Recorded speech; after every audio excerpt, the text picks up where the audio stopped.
Happy Self Love Sunday. I am Tarnisha Mosaz, your vision strategist coach who comes here. Happy Self Love Sunday. I am your host of Self Love Sundays, Tarnisha Mosaz, who comes every single Sunday so we can talk about all the ways in which we can better our best. And, I'm like, time is flying, guys. I cannot believe we are well into October. And so many things has been going on. But, I was thinking about this. Like when you say, yes, we're jumping right in, right? When you say, I love myself, do you trust that love? Can your love be trusted to lead you in the right direction? And when life throws you challenges your way, who do you turn to?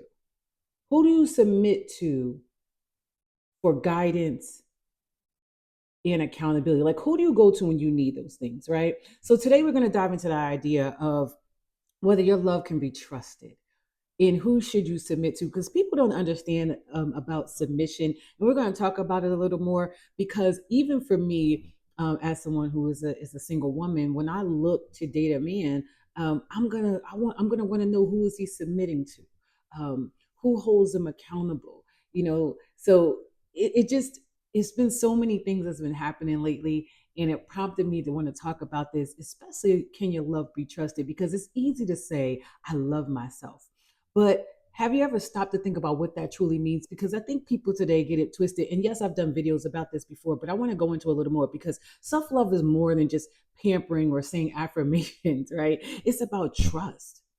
Can you trust yourself to show up for yourself, to keep your promises, and to love yourself through hard times? Can your love be trusted? And here's the big question: can others trust your love? The love you give to others is a reflection of the love that you give to yourself. And most people don't believe that. It's like, oh, I'll do anything for people and I won't do anything for me. Well, we're gonna go into that, because I'm like, yeah, that's not all the way true though. Because when we give love from a place of needing to get something back, when that person doesn't show up with the expectations that we place on them, or that love doesn't get, we don't get what we feel we should get in return, we start to get resentful, start to, even push back, push away, get distant. So there's a lot to this, right? So think about it, right? If your love is fleeting from yourself, in other words, if you give yourself goals, and you abandon your commitment, you never really go after those goals, you start, never finish, you neglect your well-being, you don't take care of your health, right? How can you expect consistent love from others? Like, let's think about that for a second. You don't give it to yourself, yet you want somebody, whether it's your spouse, your children, or your friends, to have that consistent love with you. If your love is distant, because you're distant from your emotions, you cut yourself off, you don't allow yourself to feel, I'm not crying, crying is weak. It's like, can I trust then, when we get into a situation, that you allow my emotions to show up, that you allow me to just be in the place that I need to be in that moment? Can you meet me where I am? And if you don't trust your love for yourself, the people in your life, I'm just going to say it, might feel that same inconsistency.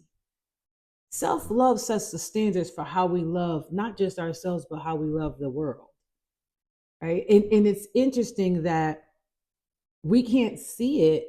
And most times we don't get the feedback that's required to even know that they feel that way. So, fleeting love, right? If you don't honor the promises that you make to yourself, how can others trust that your love will stick around when things get tough? You don't even do it for yourself. When things get tough in your life, you disassociate, you focus out instead of focusing in. Some people get really nasty, some people get negative, right? Um, and it's like you don't allow yourself just a moment. So how can I trust that you're gonna do it for me? Tough love. This is this. And listen, if your love is harsh and critical of yourself, that might be because it's like, how can I say this? I want to be clear. Let me just be clear. If your love for others is harsh and critical, is probably because you're very harsh and critical of yourself. And it may not be something that people can outwardly see, but you're inside. What are you thinking in your mind? The way that you speak to yourself often becomes the way you speak to other people. If you are insecure, if you have control issues, you need to be in control, right? I saw this just yesterday. I'm not gonna get into it. I'm just gonna say with family, when they is a certain family member, she can't when she doesn't feel in control, she doesn't have control, she instantly gets nasty and no patience and shut. Like, and it's just like, what? And it's often because there's no patience with self, right? So the person is trying to lose weight or try to get to a certain point in their lives. They treat themselves the exact same way, but they perpetrate the fraud and make it look like they're like, oh, I love myself. This is just the way I am. I'm showing up. No, when you show up like that, oftentimes I already know there's some deep insecurity there, that you cannot possibly love yourself when you treat people a certain way. Almost I would say I'll give you 85% certain that that's a dialogue that you do in the back of your head. And so then there's distant love. When you're disconnected from your emotions, it creates emotional distance in all your relationships. When you don't allow yourself to feel deeply, it's hard to connect deeply with others. It's all surface. If you don't allow yourself to feel your emotions, it is all surface with anyone else. You think, and I see it all the time. Listen, ladies, I'm gonna only talk from our perspective as a woman.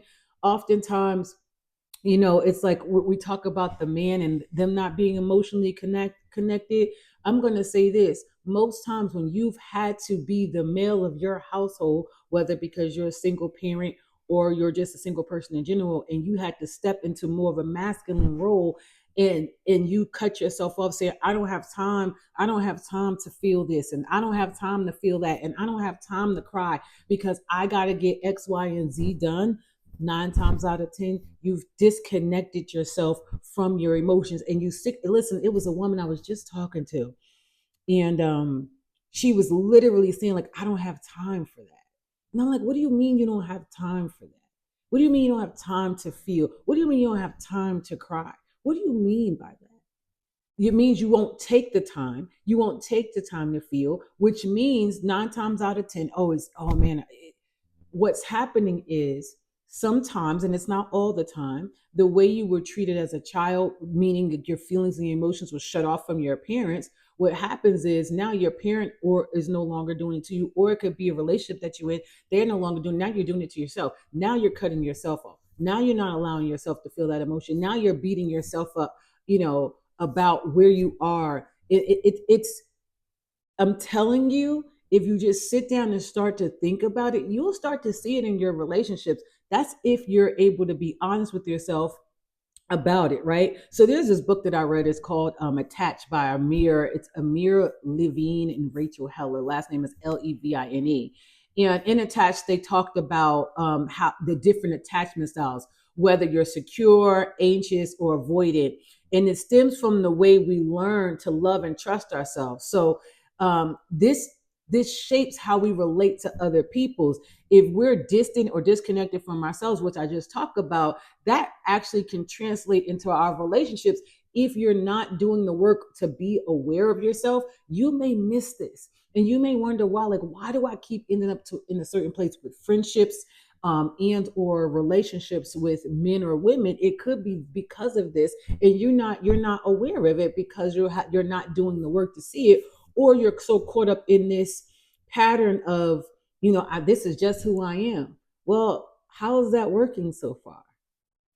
Here's the thing. I want to be clear. It is what we're supposed to do in life is accept where we are today. That doesn't mean that we don't work towards growth. That doesn't mean that we don't work towards becoming the best version of ourselves. And if you're stuck in this pattern of this is just the way I am, take it or leave it, then guess what? You're not working to become the best version of yourself. You're stuck in a pattern, most likely based off of some insecurity. And this is your defense mechanism. But the way you trust or don't trust your love for yourself plays out in your relationship with everybody you come in contact with. Again, I'm going to say it again. If you're distant from your emotions, It's hard to connect deeply with people that you love. You may think you are, but you don't, and you're placing unexpected, I'm sorry, unrealistic expectations most times on other people that you don't even give to yourself and or them. If you're constantly judging and criticizing yourself, you're harsh. You're actually gonna be harsh towards other people. Think about the dialogue that plays in your head when you're watching something. Maybe you're watching the news, you're watching something on the show. Listen to how you react to it. It's going to tell you, right? But this is why loving yourself is so important, because it sets the foundation how you love others, how you empathize towards others. It sets the tone for how you are seen and shaped and mold in this world. I'm telling you, right? And I was looking at some research. I love reading like Psychology Today, and it talked about how self-compassion correlates with the greater relationship satisfaction and healthier interactions with others, right? So this is not just something that people are talking about, whether it's just authors. It's actually research that is done that talks about, the way we treat ourselves is often how a reflection of how we are in our relationships and what we will and will not accept from other people. So people who are highly self-critical, you are definitely going to have more conflict and dissatisfaction in your relationships. How can you have satisfaction with others if you're not satisfied with you? When you're tough on yourself, and the reason why I keep reiterating that is because I see this so much in my line of work, being a coach. People are extremely hard on themselves, and they're extremely hard in their relationships, and then they wonder why it's not working.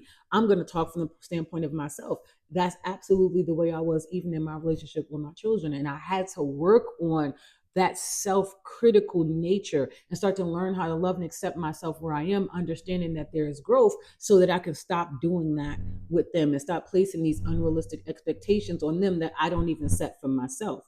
Um, and so I just really wanted to hit that, because it's more and more as I'm starting to see things unfold and unshape, and people wanting relationships and wanting to be in relationships, and they're missing these very critical points of what does my self-love have to do with it? What does the way I treat myself have to do with it? Well, it's going to, how you treat yourself is going to transcend in everything that you do. Okay. So just want you to really think about that. Ask yourself, right? I'll put it to you this way. Think about all your relationships. Just think about relationships. You can even go with your significant other. If you don't have one, think about your relationship with your children. If you don't have that, think about your relationship with your friends. Think about your relationships on your job, right? And are there areas where your love is inconsistent, distant, or harsh? Is there areas where you'll shut off the emotion, right? And then ask yourself, based upon those relationships, is that how you treat yourself? I want you really this week to take some time and like really, really think about that, right? And this goes hand in hand with, who do you submit to? So I want to talk about submission for a minute, because people think that's a cuss word for some people, right? But submitting to someone isn't about giving up control. It's about gaining perspective, wisdom, and growth, right? So when we talk about submitting, like who feet do you sit at? You know, and a big part of submitting someone is being held accountable to them. That's really what it is. There's two concepts, right? Submission and accountability, but they are intertwined a little bit, right? Because most times out of 10, the people that I submit to, they're holding me accountable, right? They're calling me out on my stuff.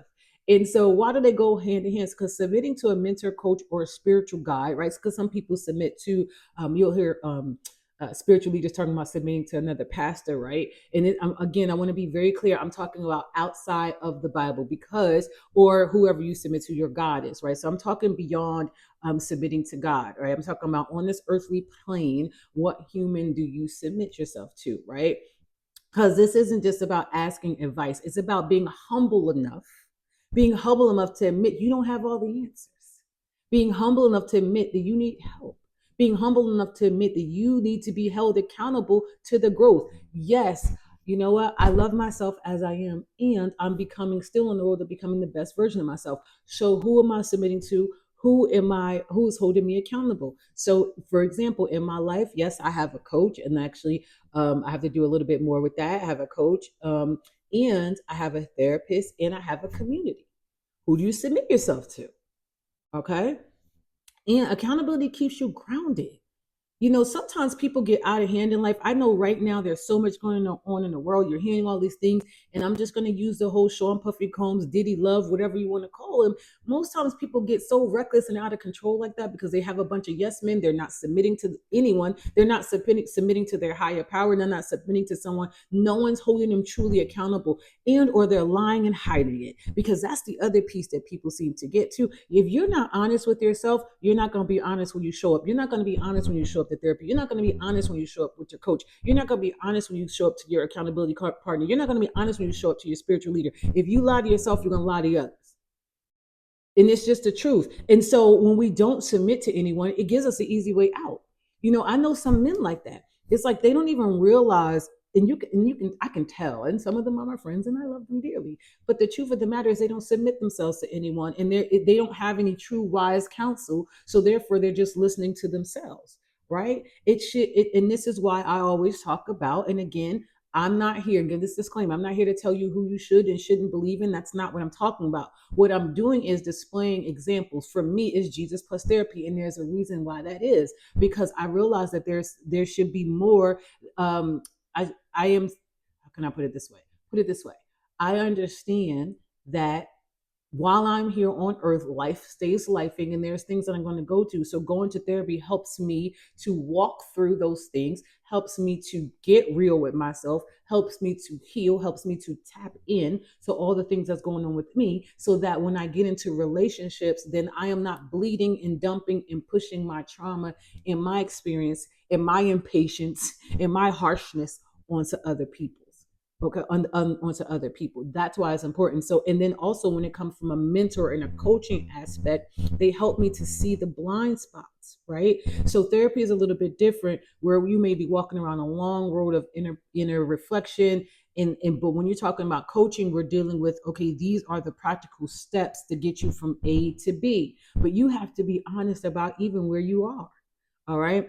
And I'm going to tell you, a good book is The Gift of Imperfection by Brene Brown. I love her. It talks about the power of vulnerability and why we need others to help us see our blind spots. You can't see of all of who you are. I can't either. So submitting to someone, a mentor, a coach, again, or a spiritual leader, means you're being vulnerable. You're willing to be vulnerable, and you're willing to be held accountable. And it also means you're ready to be challenged. This is why I say, even for me, I started a community called 1% Nation, and there's an application process. And the reason why that is because I want to make sure that people are ready. You got to be ready to be challenged in the way that's going to help you to grow, because that means you're not going to always hear the things that you want to hear. You're not going to, it's not going to always be that you sometimes think that you are doing something one way. However, it's really not the way that thing is coming off. And I understand sometimes our intentions are good. It doesn't negate the fact that our actions can hurt people. I understand that sometimes our intentions are good. It doesn't negate the fact that sometimes our words can beat others down. And the reason why we choose to use those words is because we are using those words on ourselves, right? And so accountability, it really is about consistency. When you submit to someone's guidance, you're allowing them to hold the promises that you said that you've made to yourself. Is helping you keep your commitments to your commitments. Most times people are not successful. They're not getting to the place they want to be, and they're not growing even in their relationships, is because they're not keeping their commitments to their commitments. And this is why accountability is essential for your growth. Okay. And sometimes when we're on the road to becoming our best selves, we have old habits, and sometimes they come back up, and we're in this push pull. And because the old habits are comfortable, we'll tend to fall back to that, right? We avoid discomfort. The body is set up, the mind is set up to prevent that. So when we start having conversations, this is why when you start having conversations about vision, and I get why people don't like to work with a vision strategist coach, when we start to talk about the big vision and the big picture of things, and we starting to put, specifics to it, right? So for example, you say, okay, I want to grow my business and I want to earn $100,000 this year. To somebody that means nothing, but to somebody who's only ever earned $10,000-$20,000 a year in their business, that seems big, and it starts to get uncomfortable. And then we start to shrink back, and then you'll see people start to fall away from showing up to the community meetings, or fall away from showing up, because it's like, I'd rather go back to my old habits, the things that got me to $10,000 and $20,000 per year, because going to that growth is uncomfortable. Going to that next level is uncomfortable. Same thing about self-sabotaging and money. Most times we do it all the time is because we grow uncomfortable in going to that next level. So many people say they want to be debt free, but spend more time spending money. That puts them back in debt. You have to start to ask yourself, what is that pattern and why is that? What's really happening? And sometimes, again, you can't see it. This is why getting with a mentor, coach, financial advisor, whoever it is going to help you find out what is your emotion and your feelings around money. Listen, I am not here to pretend like that doesn't happen with me as well. And again, I put myself in environments that's going to challenge and push me, right? I love to get uncomfortable. And I'm gonna listen. I know everybody want to make everything seem like it's easy, press the easy button. I'm willing to be honest enough to say in entrepreneurship, and because I've been in corporate America for 27 years and have been promoted before, in the beginning, nothing feels easy. It's a lie. So when they talk about it's easy, it's after they've done it for a while. So repetition is mastery. I love Tony Robbins because he gave an example of, if I tell you to write your name in cursive, right? And we time it. The first time you do it, right, it may have taken you, like 36 seconds to do it, right? But after you've done it a few times over and over, that 36 seconds may turn out to be 3, right? But the first time you do it, it may not be as easy. The first time you learn to write cursive, it's not as easy. It's going to take you a while longer, right? The first time that you step into a gym and you're learning how to lift weights, it's going to take you a little bit longer. You're going to be uncomfortable. But after you've done it for a while, because repetition is mastery, not only do you get used to it, your body gets used to it. That's why we have to change up workouts, right? So I want you to think about it from that perspective. Okay. So in the beginning of anything that you do, it's not going to feel easy. It's going to feel hard. It's going to feel challenging. But are you going to step up to the challenge? Are you going to step up to the challenge? And here's how we know whether you will or won't: how you treat yourself. How you treat yourself says whether or not you're going to go to that. You're going to step up to the plate. You're going to be consistent in whatever this new thing that you said you want to go to. Listen, yesterday, my community, we actually wrote out our 2025 goals. I believe that when you stay ready, you don't have to get ready. So what that means is we don't set goals for the new year in January. Not just like in my business, October is a time frame that I set the goals. Why? November, between end of October, November, I'm coming up with a plan to get me there. December, I'm working in my January goals.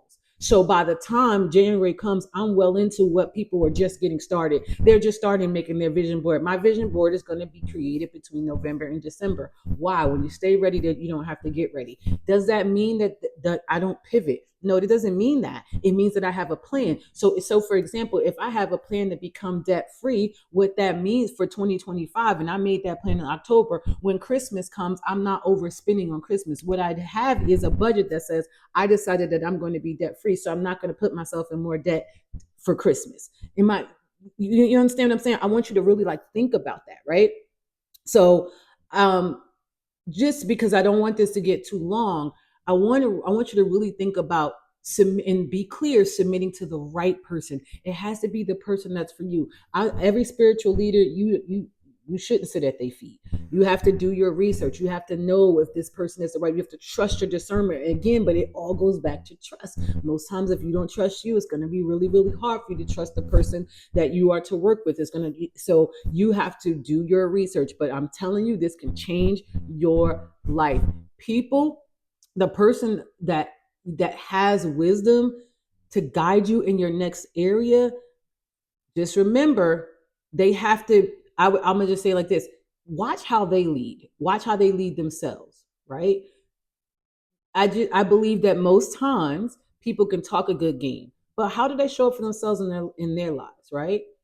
Make sure that you are walking in integrity and make sure they are walking in integrity, right? When I come here and I talk to you, I get it how I live. And people who know me know that, okay? And again, it may take time for you get to know, like, and trust a person, okay? So again, take your time with it. Interview. If you're seeking out a coach, you should have questions written down. You're seeking out a mentor, have questions written down. And again, be clear. If you're going for an accountability partner, they should be someone who's already achieved what you're trying to achieve. It shouldn't be somebody, if you're starting a business, you shouldn't be having accountability that has a startup business. Why? They may 9 times out of 10 let you off the hook on things that you should. And sometimes they can't guide you in certain areas where a person who's already, created that, $1 million business can. Okay. So this week, but before I do that, I want to give you some practical steps, right? Because I just believe in that. I'm gonna give you 3 practical steps really quick. Daily self check-ins, right? Every morning, take 5 minutes, check in with yourself. How do you feel today? Okay. What do I need? Okay. This helps you start to build self trust because you're checking in with yourself instead of pushing yourself away in the morning. If you feel emotional, sometimes I wake up and I'm in perimenopause. You hear me talk about all the time. I wake up in the morning, I feel emotional. I'm going to give myself a minute, right? Because I want to understand if this is my hormones or if this is something that I'm really going to. Give yourself 5 minutes in the morning. Set your timer if you need to, right? Helps you start to feel your emotions. So that way, when you're in that relationship or you're working with your children, you'll have more patience with that. Okay. Secondly, identify a mentor or an accountability partner or spiritual leader that you want to reach out to. Okay, so if you don't have one already, right? Think of somebody that you may want to, who you can reach out to. Ask them for help. Listen, ask them to help and to keep you accountable for a specific goal. Just try this week and then try it out. Try out this and see. Listen, I was a part of a community, and if we started off with we was 3 of us in an accountability group, and one lady, all she had was a bunch of excuses on why she couldn't do this. Listen, quickly, I don't play no games when it comes down to where I'm headed in life and my business. So listen, you have to go over there. I can't do that, right? Because when you talk about holding somebody accountable, you either have excuses or results. You can't have both. You can't have both. And I already know that if you're coming up with a bunch of excuses for yourself, the one moment I do something, you're going to create an excuse for me. And when I don't really need an excuse, I need to be pushed a little bit. And again, your accountability person should be pushing from a place of grace and compassion and not harshness. I want to be clear on that. And they should be pushing you. They should be pushing you slightly outside of your comfort zone. Okay, so that when you come to them with the thing you're supposed to be working on that week, right? I'm going to hold you strictly accountable. You said that you're going to go work out 5 days a week. 3 of those days are going to be weights, and 2 of those days are going to be cardio. I want to see it, and I want to know that you done that. Okay. So again, identify somebody who, even a spiritual leader, if you want to grow in your faith, right? Identify that person and reach out to them. And then one promise 1 week, right? I love this. Pick one specific promise to yourself. All right, like sticking to the morning routine or scheduling time for self-care, whatever that looks like to you. Self-care for me looks like going to get my nails done, feet done, sometime, and going to the chiropractor and the massage every single month, right? And commit to it for 1 week. It has to be something that you don't normally do. Okay, start honoring your promises. For example, you said you're gonna go to the gym. Honor that process. Honor it, right? I'm sorry, to honor that promise. All right. And then once you start doing that, you're gonna start to trust yourself. Okay. So what do I want you to do this week? Because every week I give you something, right? And I want you to come back to this video and tell me. I want you to make that promise. Make a promise to yourself that you're going to keep. Okay. I want you to find someone who's going to hold you accountable. If you don't, whether it's a friend, because I realize that it's short notice, right? To find a short accountability partner. Find someone who, maybe if you don't work out, find someone who works out all the time, right? I want you to make a promise, submit to that person's guidance, let them hold you accountable, and then I want you to come back to this video and let me know, how did it work out? It starts with small steps. Do not despise small beginnings.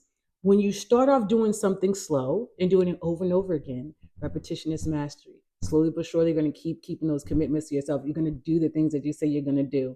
And I really want to end this with a closing affirmation, because this is something that's also going to help you. I love affirmations. They're all over my mirror. They're everywhere. And this is the one that you can use. I am worthy of love that I can trust.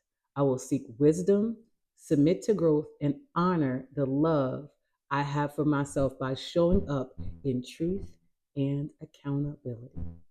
I love you for listening today. I hope this message speaks to, not to your head, but to your heart, and inspires you to take massive action this week. I love you. Have the most amazing, amazing Sunday, and I will talk to you next week. Bye now.